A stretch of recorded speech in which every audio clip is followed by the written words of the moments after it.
Thank you for standing by. This is the conference operator. Welcome to the Skechers third quarter 2020 earnings conference call. As a reminder, all participants are in listen-only mode and the conference is being recorded. After the presentation, there will be an opportunity to ask questions. To join the question queue, you may press star, then 1 on your telephone keypad. Skechers requests that analysts limit themselves to one question and one follow-up question only to allow all analysts to have the opportunity to ask a question. Should you need assistance during the conference call, you may signal an operator by pressing star and 0. I would now like to turn the conference over to Skechers. Please go ahead. Thank you, everyone, for joining us on Skechers conference call today. I will now read the Safe Harbor Statement. Certain statements contained herein, including without limitation, statements addressing the beliefs, plans, objectives, estimates, or expectations of the company or future results or events may constitute forward-looking statements that involve risks and uncertainties. Specifically, the COVID-19 pandemic has had and is currently having a significant impact on the company's business, financial conditions, cash flow, and results of operations. Such forward-looking statements with respect to the COVID-19 pandemic include, without limitation, the company's plans in response to the pandemic. At this time, there is significant uncertainty about the duration and extent of impact of the COVID-19 pandemic. The dynamic nature of these circumstances means that what is said on this call could change at any time, and as a result, actual results could differ materially from those contemplated by such forward-looking statements. Additional forward-looking statements involve known and unknown risks, including but not limited to global, national, and local economic business and market conditions in general and specifically as they apply to the retail industry and the company. There can be no assurance that the actual future results, performance, or achievements expressed or implied by any of our forward-looking statements will occur. Users of forward-looking statements are encouraged to review the company's filings with the U.S. Securities and Exchange Commission, including the most recent annual report on Form 10-K, quarterly reports on Form 10-Q, current reports on Form 8-K, and all other reports filed with the SEC as required by federal securities law for a description of all other significant risk factors that may affect the company's business, financial conditions, cash flows, and results of operations.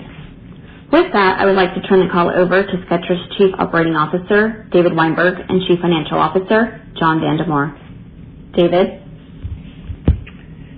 Thank you for joining us today for our third quarter 2020 conference call. I hope you, your colleagues, and loved ones are healthy and staying safe. The pandemic continues to impact business throughout the world, but Skechers has seen meaningful improvements from the second quarter, including a return to growth in many markets. Third quarter sales were $1.3 billion, which was a 3.9% decrease from the prior year, but a 78.3% increase over the second quarter. A significant accomplishment and an encouraging sign of the health of our brand. Growth came from each of our segments as the retail environment steadily improved, with our wholesale channel stabilizing and in several instances growing. We believe our third quarter results speak to the relevance of our product, resilience of our company's distribution model, and our plan to emerge from the pandemic even stronger than before. In these uncertain times, when people are predominantly working from home and more focused on their well-being, consumers desire comfort, and we have the product they want and need. Athletic and casual footwear and apparel with a focus on comfort is precisely in our wheelhouse. In our domestic wholesale business, growth came primarily from our adult athletic casual and sandal footwear, along with single-digit improvements in our men's and women's collections. We experienced double-digit improvement in our kids' footwear, which is particularly notable given the absence of a traditional back-to-school selling season and many children still learning remotely.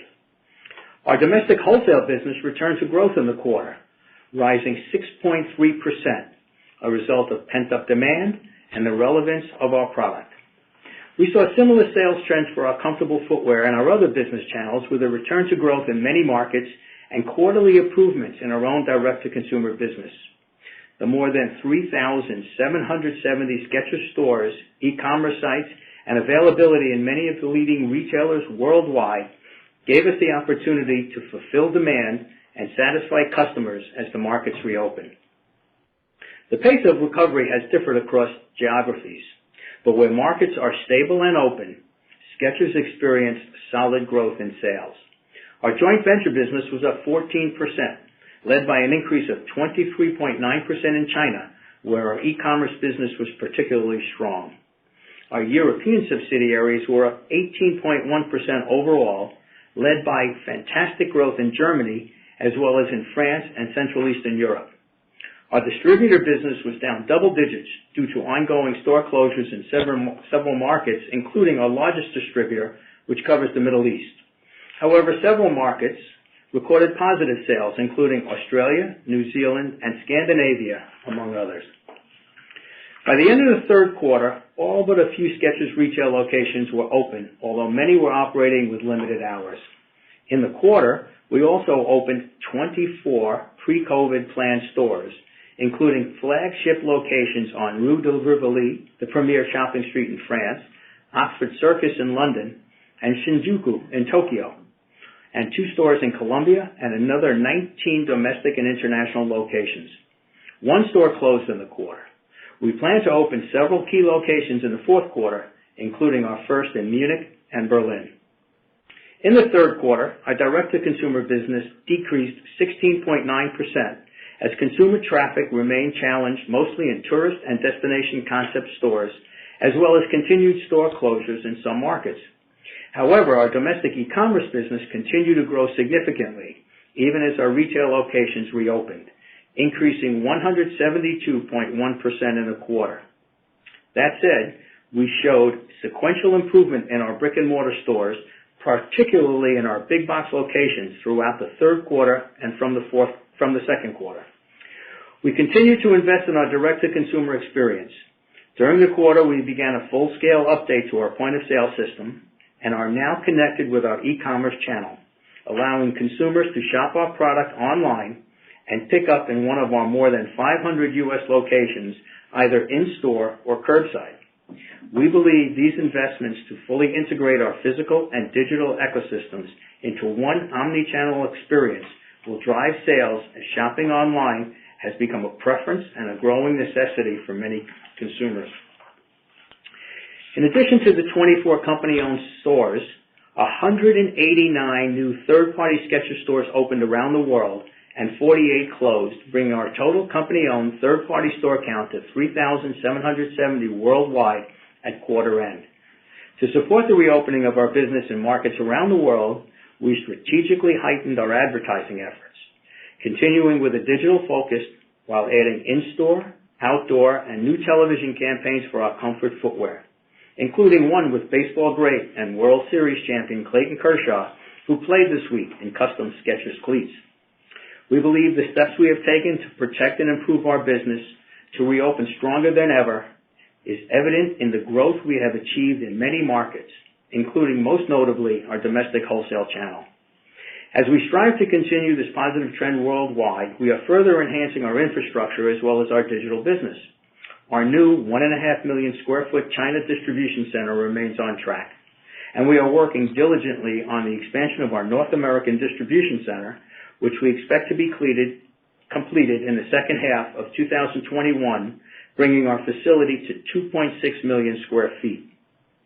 We also completed the expansion of our European distribution center, bringing it to 2.1 million square feet, and expect to open our first UK-based distribution center by the end of this year. Also, we have opened new distribution centers in Panama and Colombia, all to pave the way for growth as well as increased e-commerce business. We are on track to upgrade our e-commerce platforms in Canada, Europe, South America, Japan, and India. Further, as we continue to build our logistics centers for growth, and as we experience the pent-up demand for our product, we are ramping up our supply chain with increased factory production capacity to be in line with our future product needs. Now, I'd like to turn the call over to John. Thank you, David. Before I start, I would like to once again thank our Skechers team worldwide for the resilience they've demonstrated throughout these turbulent times. Their unwavering dedication has positioned Skechers for the recovery we are beginning to see in our business. This quarter was a stark improvement over last quarter, as sales improved in each of our segments and total sales grew 78.3%. Where conditions return to a degree of normalcy, our business responded with growth reminiscent of prior years. Where pandemic restrictions persisted, our businesses weathered the situation and improved steadily. Our sales were down only 3.9% year over year, which we view as a major accomplishment. As conditions normalize further worldwide, we are confident that Skechers will return to growth because our distinctive value proposition continues to resonate with consumers and our core casual athletic styles are on trend. Despite the current environment, we continue to invest for growth with a focus on our direct consumer capabilities and global distribution infrastructure. We are confident these investments will continue to propel our brand by allowing us to scale quicker and meet growing worldwide demand. Now let's turn to our third quarter results. Sales in the quarter totaled $1.3 billion, a decrease of $53.1 million or 3.9% from the prior year quarter. On a constant currency basis, sales decreased $65.6 million or 4.8%. Domestic wholesale sales increased 6.3% or $18.8 million, fueled by consumer demand for multiple categories across men's, women's, and kids. International wholesale sales decreased 0.5% in the quarter. Our distributor business decreased 43.7% in the quarter, reflecting continuing challenges in distributor-led markets. But our subsidiaries were up 1.5%, and our joint ventures grew 14%. China sales grew 23.9% for the quarter as demand rebounded, especially in e-commerce channels. Direct-to-consumer sales decreased 16.9%, the result of a 15.3% decrease domestically and a 19.6% decrease internationally, reflecting both challenged consumer traffic trends and the impact of temporary store closures.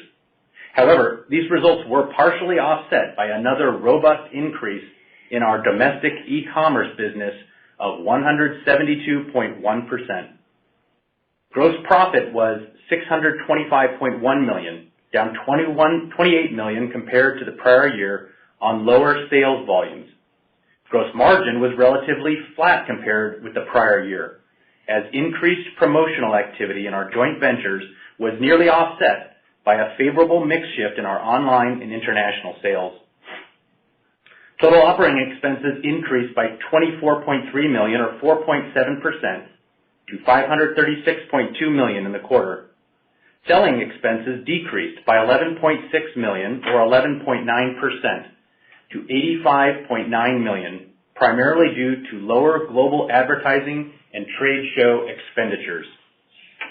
General and administrative expenses increased by $35.9 million or 8.7% to $450.3 million, which was primarily the result of an $18.2 million one-time non-cash compensation charge related to the cancellation of restricted share grants associated with the recent legal settlement, as well as volume-driven increases in warehouse and distribution expenses for both our international and domestic businesses. Earnings from operations was $92.1 million versus prior year earnings of $147.4 million. Net income was $64.3 million, or 41 cents per diluted share on 155 million diluted shares outstanding. However, adjusting for the one-time non-cash compensation charge previously mentioned, net income was $82.6 million, or 53 cents per diluted share. These compare to prior year net income of $103.1 million, or 67 cents per diluted share on 154 million diluted shares outstanding. Our effective income tax rate for the quarter decreased to 15.4% from 15.8% in the prior year. And now turning to our balance sheet. We ended the quarter with $1.5 billion in cash equivalents, and investments, which was an increase of $468.2 million, or 45.4% from December 31, 2019, primarily reflecting the drawdown of our senior unsecured credit facility in the first quarter. Trade accounts receivable at quarter end were $709 million, an increase of 9.9% or $63.6 million from December 31, 2019, and an increase of 7% or $46.6 million from December 30th, 2019. The increase in accounts receivable was primarily due to higher wholesale sales, both domestically and in international markets. Total inventory was $1.05 billion, a decrease of 1.5% or $16.5 million from December 31, 2019, but an increase of 18.3% or $163 million from September 30th, 2019. The increase in year-over-year inventory levels is largely attributable to increases in our international markets, especially in preparation for Singles' Day in China. Domestic inventory levels declined year-over-year. Overall, we feel confident in our inventory levels and continue to actively manage supply and demand, aiming to position the business constructively for next year. Total debt, including both current and long-term portions, was $812 million, compared to $121.2 million at December 31, 2019. The increase primarily reflects the drawdown of our senior unsecured credit facility in the first quarter. Capital expenditures for the third quarter were $63.6 million, of which $24.6 million related to the expansion of our domestic distribution center, $19.2 million related to new store openings and remodels worldwide, as well as a new point-of-sale system, and $11.4 million related to our new corporate offices in the United States. Our capital investments remain focused on our strategic priorities, enhancing our direct-to-consumer relationships and augmenting our global distribution infrastructure. This quarter, we launched several digital solutions, including our new website and 2 mobile applications, BOPIS and BOPAC capabilities in the majority of our domestic stores, and a refresh of our in-store point-of-sale systems.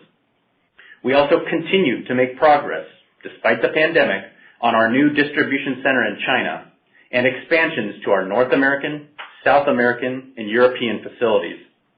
We have also begun the process of opening a new logistics center in the United Kingdom in anticipation of a post-Brexit environment.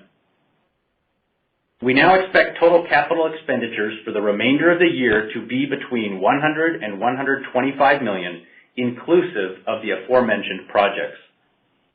Overall, we are pleased with our third quarter performance and remain confident that Skechers will continue to successfully navigate this dynamic environment.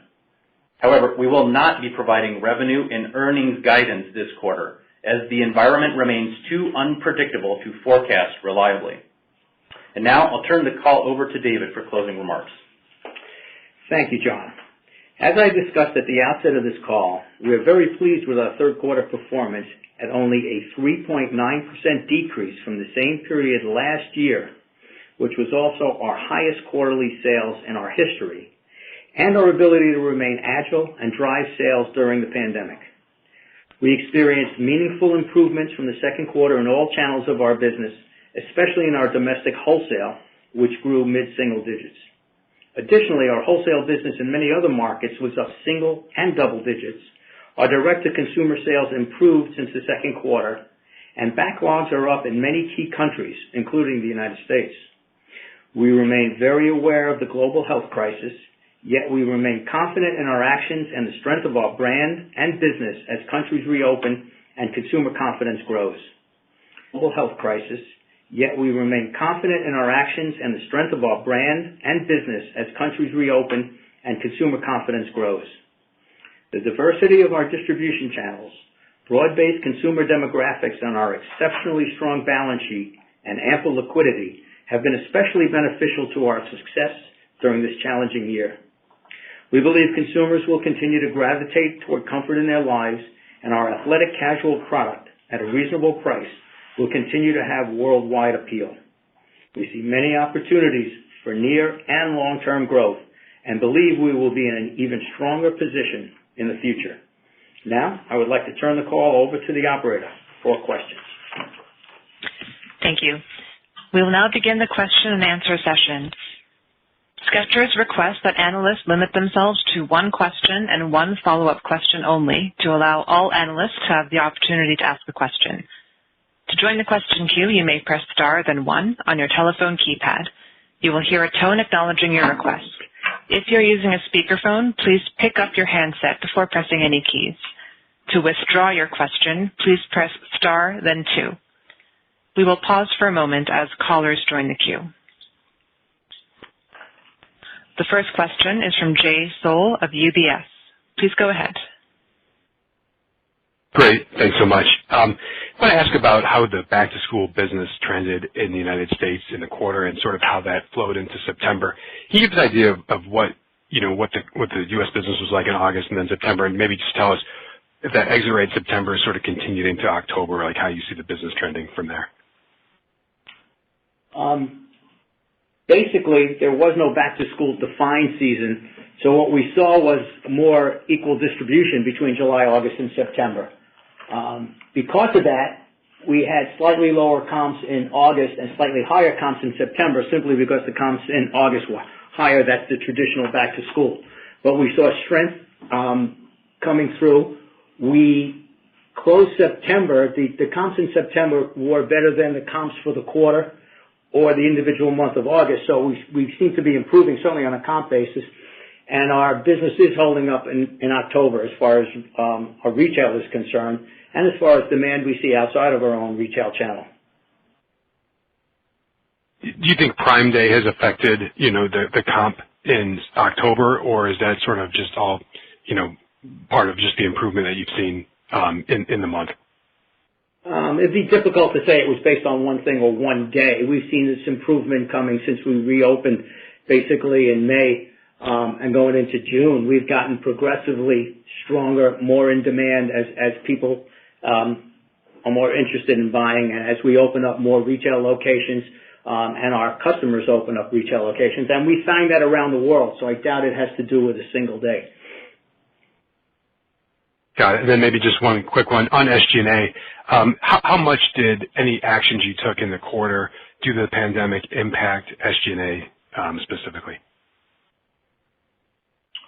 Well, again, the major driver of the SG&A increase, as we mentioned, is this non-cash, one-time charge. If you look at that and take that out as we do, because it's a non-operational charge to the business, you can see we're actively mitigating where we can against sales decreases by addressing G&A. On the flip side, you have other markets that are doing quite well. We mentioned the growth in China over 20%, and that needs to be fed by some additional operating expenses. So we're continuing to aggressively manage G&A, but we don't want to starve any business that is beginning to recover.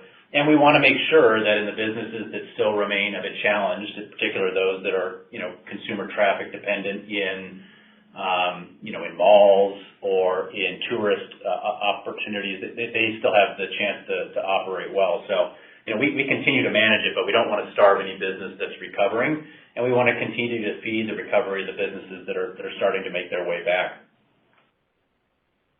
Understood. Thank you so much. The next question is from Laurent Vasilescu of Exane BNP Paribas. Please go ahead. Good afternoon. Thanks for taking my question. John, I think you mentioned that international wholesale subsidiaries were up about 2%, and then JVs were up about 14% for the quarter. I know you're not giving guidance, but high level, how do we think about those two line items? Should we assume that they sequentially improve in the fourth quarter? Well, what you're really seeing develop is a tale of two different types of markets, Laurent. You have markets that have largely stabilized and come back to some degree of normal activity. In those markets, we're seeing the business respond quite nicely. We're seeing growth. We mentioned China. There's strength in Europe. We have a couple markets in Europe that are up tremendously well. And then you have others that continue to struggle with the effects of the pandemic and usually government intervention related there too. In those markets, that's where the brand still hasn't had a chance to get back to normal. To the extent the current environment remains static, I think you can expect more of what we saw this quarter, maybe a up, down little, depending on individual markets. But I think the broader message we'd share is when things get back to normal, the brand gets back to growth, much like it was growing, last year. When the brand is restricted because the pandemic effects are having an impact on consumer traffic or other aspects of the business, that's where things aren't yet back to normal. So, it really does depend upon the effects of the pandemic. But when things get back to normal, we couldn't be happier with the rate at which, we're getting back to growth, like China, like Europe, and a handful of other markets as well. Very helpful. And then international wholesale gross margins, they were down just a little bit, 30 bits. What was driving that? Was that promos in China specifically, other regions, and how do we think about, again, I know you're not giving guys the high level, how do we think about the gross margin puts and takes over the next, quarter? The first thing I'd mention is we're incredibly pleased with the gross margins. We think they evidence two things. One, our discipline on pricing and approaching the market even in these challenging times, and you're still seeing that manifest in the results that you're seeing us put up, particularly in e-commerce. The other aspect of the gross margin story right now is that in some markets like China, there has been a little bit more promotional activity, but that's been accompanied with a significant increase in volume and a bit of a channel shift. E-commerce is doing very, very well in China. The other channels are doing well, but not quite up to that level. So you're seeing a little bit of a mix shift. And in China, you tend to see a little bit more promotional activity online as an inducement, in part because their sales cycles tend to evolve around promotional days, something like Singles Day, but other elements there too. So, the reality is we feel really good about the gross margin overall. Did see a little bit more promotional activity in Asia, but that was more than offset by, or almost entirely offset by, the mix benefits we got from having more international and more e-commerce within the retail footprint. Very helpful. Thank you very much. And then maybe if I could squeeze one more in.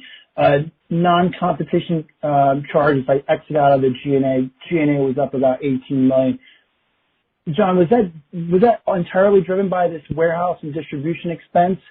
And is it really that one quarter effect, or do we think about that for the fourth quarter due to capacity constraints? Yeah, so excluding the one-time charge, it's really volume driven.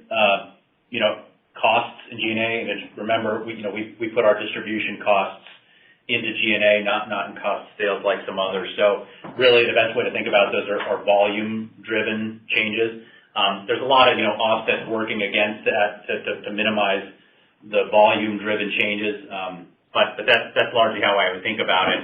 And it really depends on the mix of business, to be honest with you. In that instance, it was focused on Asia, where we saw significant growth, and on e-commerce being a big step up for us. Very helpful. Thank you very much, John. Sure. The next question is from Kimberly Greenberger of Morgan Stanley. Please go ahead. Great. Thank you so much, and really nice quarter here. The upside surprise both domestically and in international wholesale revenue was really substantial, particularly relative to our estimates. And I'm wondering, is there any catch-up phenomenon from the depressed revenue growth rate in the June quarter? Was there any sort of catch-up that helped the September quarter, or was this all organic, original third quarter orders that you would expect to be able to lap when we get to third quarter next year? Thanks. Well, we always expect we'll be able to lap it when we get to next year. That's not a problem. And I don't know if you can talk in this year in terms of organic growth. It was a catch-up from the point of view that what was not taken in second quarter became high demand in third quarter. So we did have that catch-up effect. When the stores were closed, there was difficulty getting inventory there. And as it opened up, what we saw was an increased demand. As a matter of fact, probably a shortage of where we stood with our inventory and what we could process through. I mean, as John mentioned, we were actually down in inventory in the United States year over year. That is all that catch-up process and getting through in the high demand for our inventory. So, we're of the mindset that our growth could have been significantly higher this year. We started this year going onto a significantly higher growth pattern. We hit the second quarter with the pandemic, which closed down most of the world. The only places we had positive was China was starting to pick up.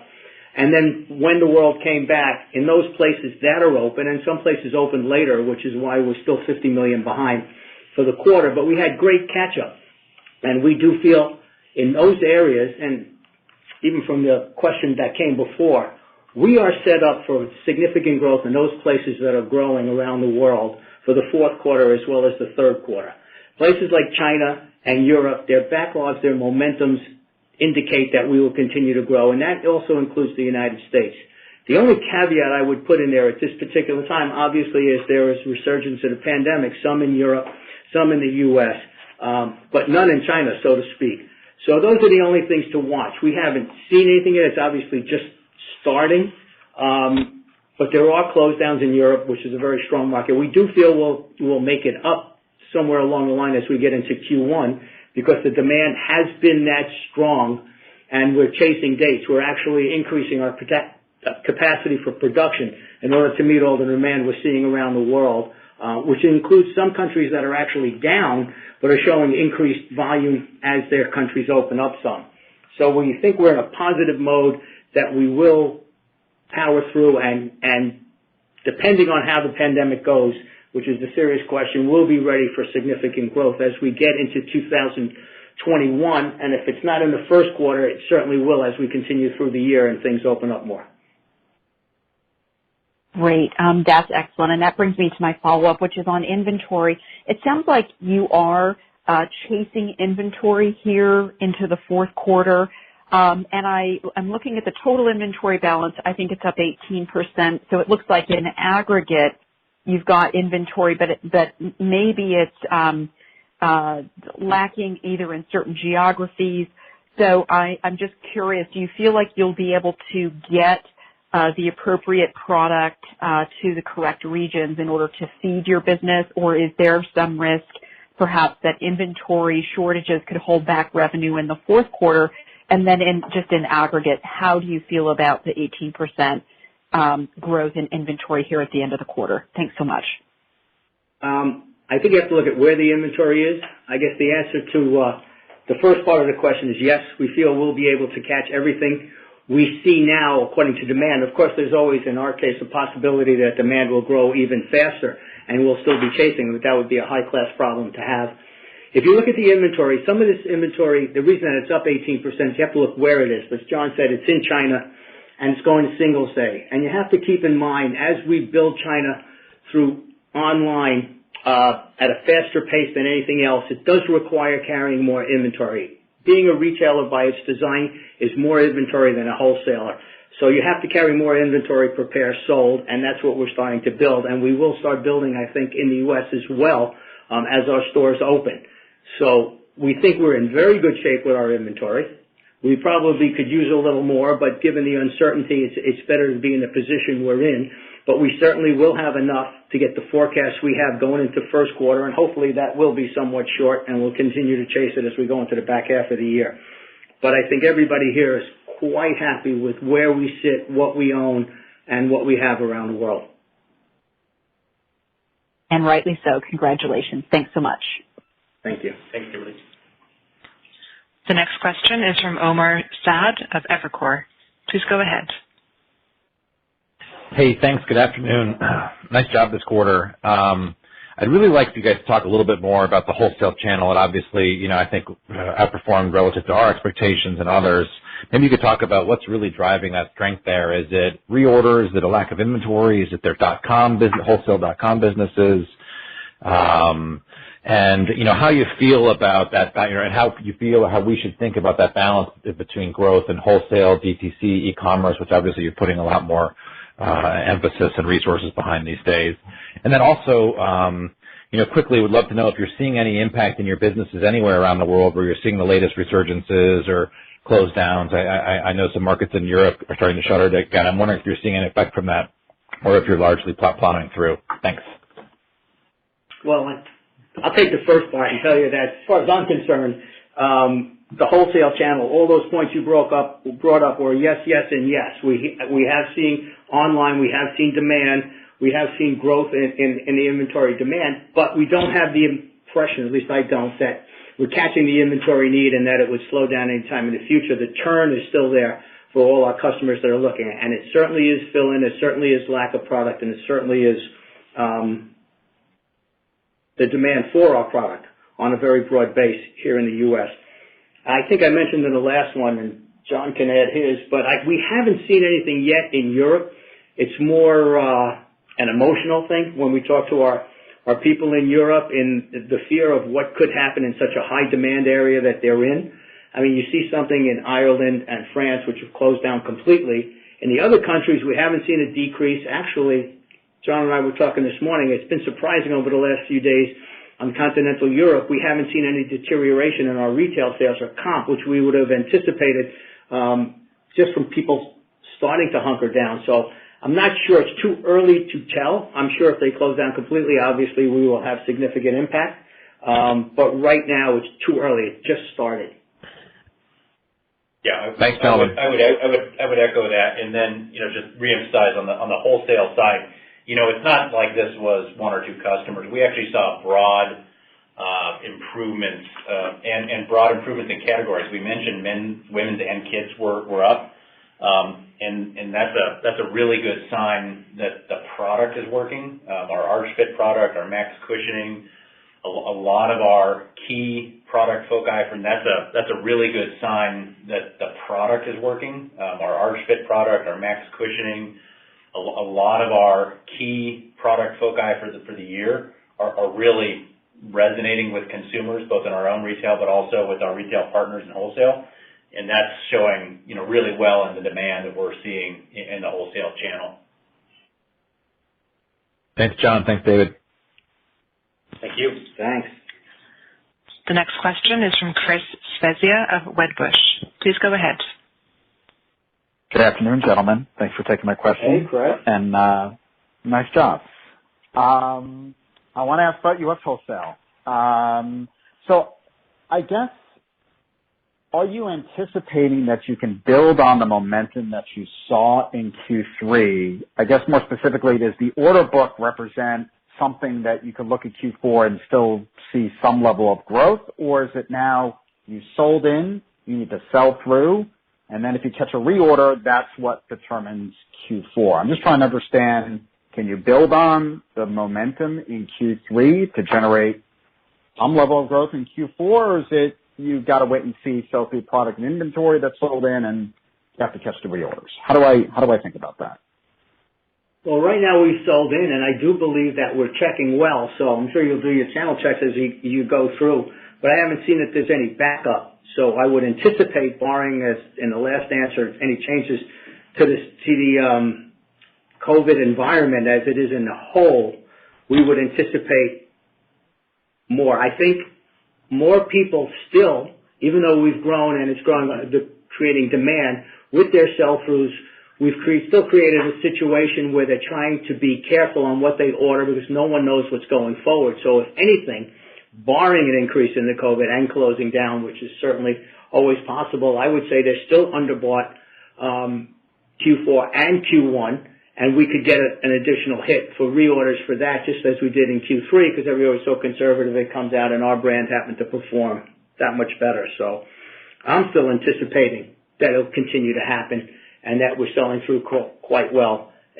wherever we see it. But that caveat, and that's the reason why we're not giving guidance, because it makes John nervous with all those clouds, but we're still looking good, feeling good, and expecting it to happen. But what you do have to keep an eye on what's going on, obviously, through the whole place. There's a case to be made that if we could ever get this money out of Congress, it would make for a great retail environment for, certainly in the United States, for holiday, which would power us through into Q1. But all those things are still hanging, but still a lot of positive things in the air the way we're checking through.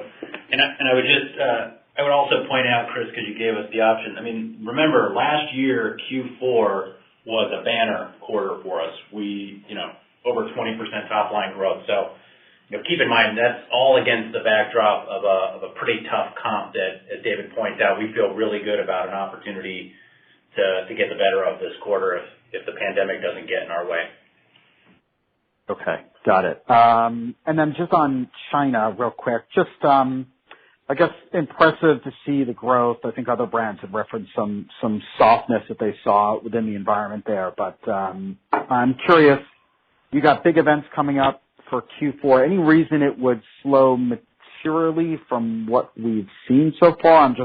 What are the risks there? We know what the opportunities are, but any reason why it would slow that materially based on your inventory and where it stands? It seems like you're anticipating sustained momentum in China. Yeah, we're always optimistic about China, and it's generally been very well served. I mean, the reality is Q4 is, largely influenced by Singles Day, so that's the event we all have to watch.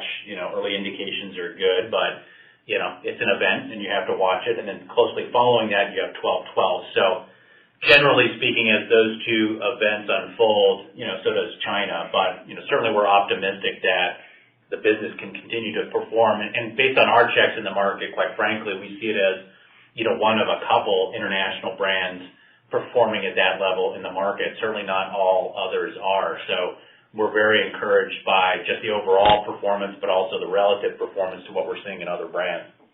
Yeah, and we're seeing good growth in October, which is usually a weak month or a smaller month, so the comps are certainly easier because everybody's gearing up for Singles Day. But they've held up pretty well for October, so we have high hopes that it continues to power through. Okay, sounds good. All right, I'll leave it there. All the best, and thank you. Thanks, Chris. The next question is from Susan Anderson from B. Riley. Please go ahead.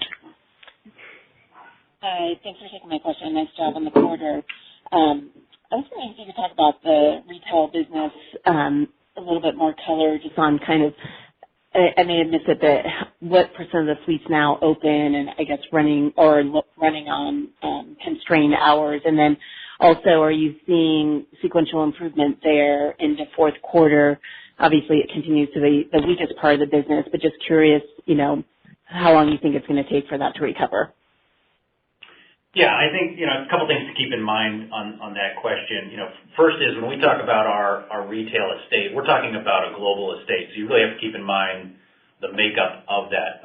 Domestically, what we're seeing is, really good performance in stores that are not dependent upon either mall-based traffic or tourism. Those stores are doing very well. We're very pleased. In the quarter, we actually had, a couple handfuls of stores that remained shuttered even domestically because of, restriction on operations in mall-based environments.